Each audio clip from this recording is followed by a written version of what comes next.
lesson number 10. Wow, that didn't sound very good. Anyway, okay, so today we're going to learn scales. Now, we're not going to learn all the scales. We're only going to learn one, and that's called the major scale. Now, the major scale doesn't mean that it's like the most important scale at all. All it means is it's kind of how it has a sound. Now, all scales are made up of like these formulas or patterns. So that's what we're going to learn first. We're going to understand how the patterns and formula works. And then from there we're going to learn what a major scale is. Okay? So let's get started. Okay, this is where things start to get nerdy. Well, at least it looks nerdy, but it really isn't that nerdy. Okay, so now you remember when we learned, just in the last couple lessons, whole tones and semitones, right? Good. So I hope you got that mastered. So major scales, all scales actually have a pattern of tones and semitones, okay? So this major scale here that we have, all major scales in existence follow the same pattern. And it is this. You have a whole tone, so I have this chart here, so T equals tone, in brackets I have whole. Basically because, it's just easier to say tone instead of whole tone, whole tone, whole tone, so it's just kind of abbreviation. And then we have semitone here, so semitone is ST. So look at it like this, so it's T, T, ST, T, T, T, ST, but that actually means whole tone, semitone, whole tone, semitone. Pretty simple. Now a really easy way of expressing it is T, and then you have 2, and then ST, and then you have T with 3, and then you have ST again. Okay? So it's like 2, then semitone, then 3, then semitone. Okay? So this is something you have to memorize and you have to keep it in your head. Okay? Because it applies to every scale that you could ever imagine, like C major, C sharp major, D major, D sharp major, although it's technically E flat major, E major, F sharp major, G major, A flat major, A major, not A sharp major, B flat major, and then also B major. All of those have this same pattern, okay? That's why it's important that you learn it, because then you can transpose it to anything, okay? So, now what we're going to do is I'm going to show you how you draw this scale out, okay? So let's do that. Okay, so here is one of your first scales that you're going to learn. It's C major. Okay, now we know that the first ledger line here is your C. If you haven't mastered that yet, you should probably learn those first. So go back to the lesson that deals with reading sheet music, or the note names. I think that's lesson number 2 or something like that. So this is C, D, E, F, G, A, B, C. Okay, pretty simple. There's no sharps or flats to worry about, nothing like that. So watch this. So now if we go up like the keyboard, right, and this is C to D, what is that? That's a whole tone, right? Yeah, because there's a black note in between. Okay, from D to E, what's that? It's another whole tone. Okay, pretty simple, pretty good, yeah. Okay, now when we go to E to E to F, what is that, do you think? Well, that is semitone. Because why? There's no black key in between, none. So that's our semitone right there. Now you notice how this is starting to perfectly follow the path of a major scale?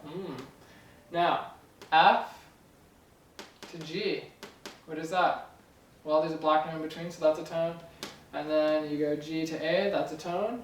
And you go A to B, that's a tone, because there's still black notes in between. And then you have B to C, and there's no black note in between, so that's a semitone, because they're right next to each other. Okay, so look how that from going from C to C, so a C major scale, that is perfectly following that formula. Now, what is the purpose of a scale? Okay, the purpose of a scale is It's sort of like a mode of notes. So it's like taking a group of notes and saying, okay, well this gives you a certain mood when you play these notes in this order.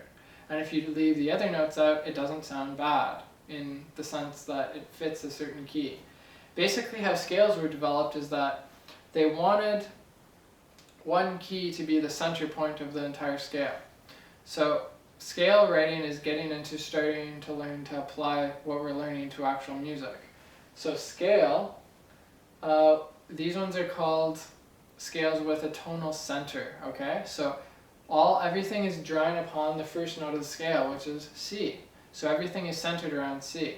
So it's basically, the major scale is a scale or a group of notes that sounds good together, and they're drawing everything and putting everything, all the emphasis on one note. So if you want to bring out one tone, you write it in that key. Like say you want to bring out D sharp. Well, you write D sharp major or D flat major, whichever you want, or sorry, not D sharp. I meant to say C sharp major or D flat major, not D sharp, but it doesn't really matter.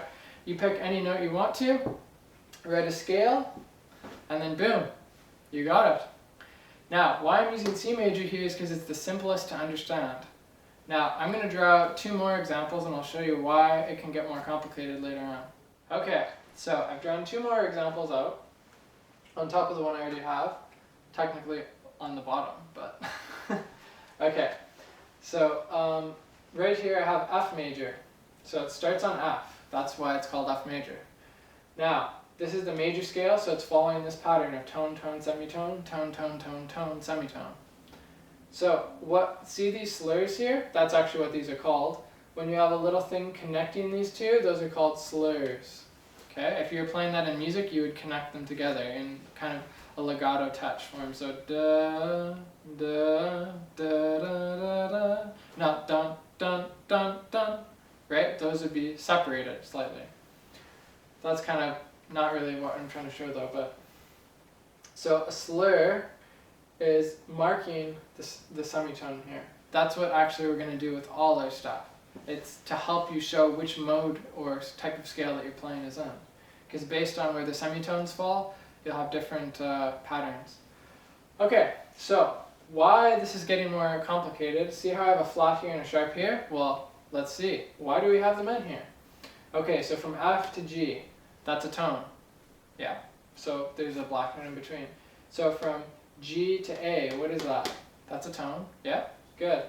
Now, we need a semitone for our next one because it's tone, tone, semitone. So from A to B flat. Yeah, that's a semitone. Why couldn't I have had it to B?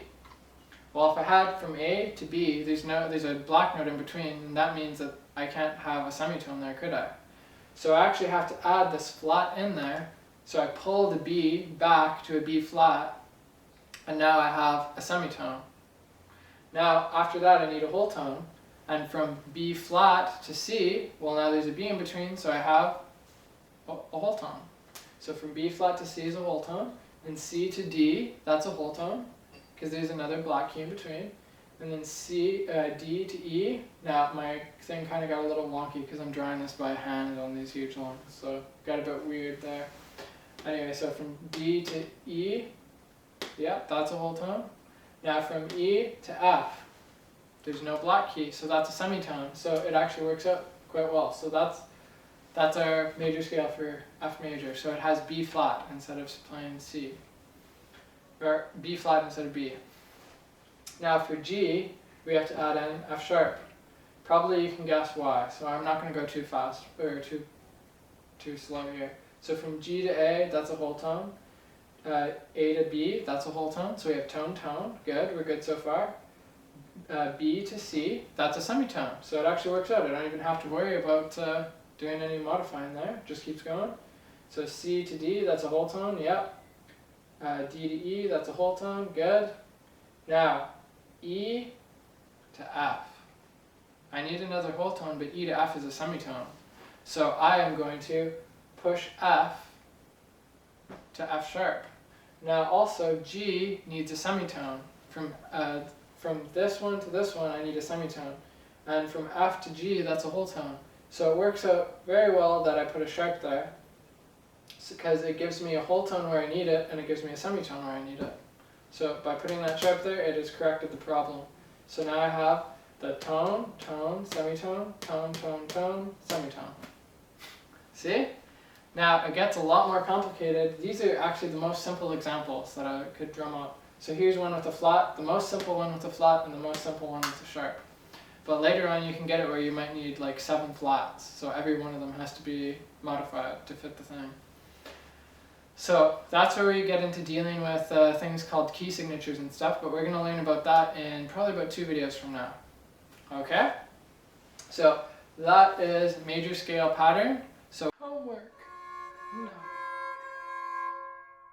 Okay, so for your homework, what I want you to do is I want you to draw 10 of these, 10 of these, and 10 of these.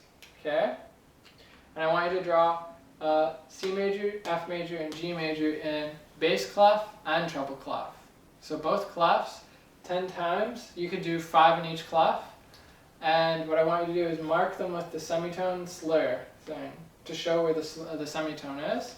And then I also want you to draw out the tone, tone, semitone, tone, tone, tone, semitone thing.